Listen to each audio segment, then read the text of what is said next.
So a lot of times I'll start the days by trying to kind of meditate and draw.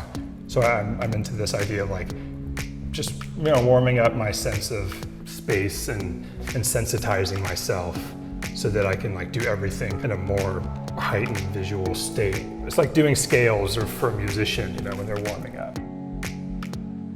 The scale is super important in this piece because it's sort of like a tapestry design, and it's filled with like intricate narrative, kind of Bosch-like dream apocalyptic figures, like future visions of our country and our world. And there's a lot you can read into it, and it's a vision of where our world could be going. The title of these is part of a series I've done called Linen Last Judgment, and then it'll have another part. And this one is kind of like Easter saccharine colors to sort of counteract this idea of like all these fallen Last Judgment figures. So I kind of combined a lot of the most well-known Last Judgment scenes. Like I got into how hell and heaven was depicted, and I use a lot of like Michelangelo's Sistine Chapel figures and Raphael and kind of these like great drafts people.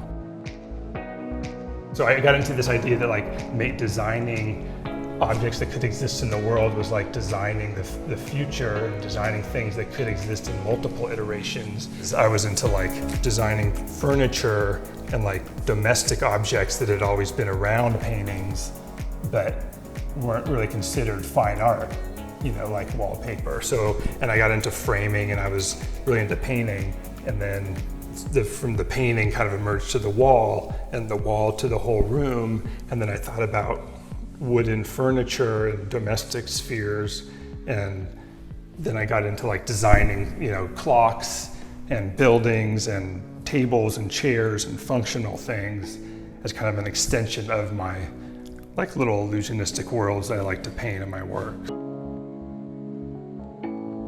So here I'm doing these going from one color to the next. It's all relative, right? And it really is so logical and musical.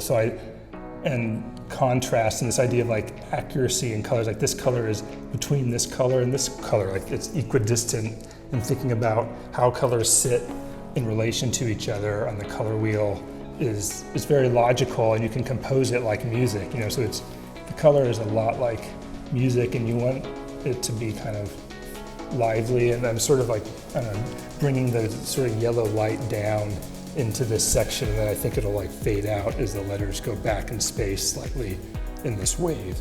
Let me show you this other thing. Underneath the massage table is like, are all the secrets, all the studies. The idea of making a study is also, I got like really into this idea that, that's the most visionary thing, is making studies for things that could exist. This here's a drawing for this. No one has seen this, it's true. This has been underneath the massage table. So this is a drawing, for the other piece with the calendar.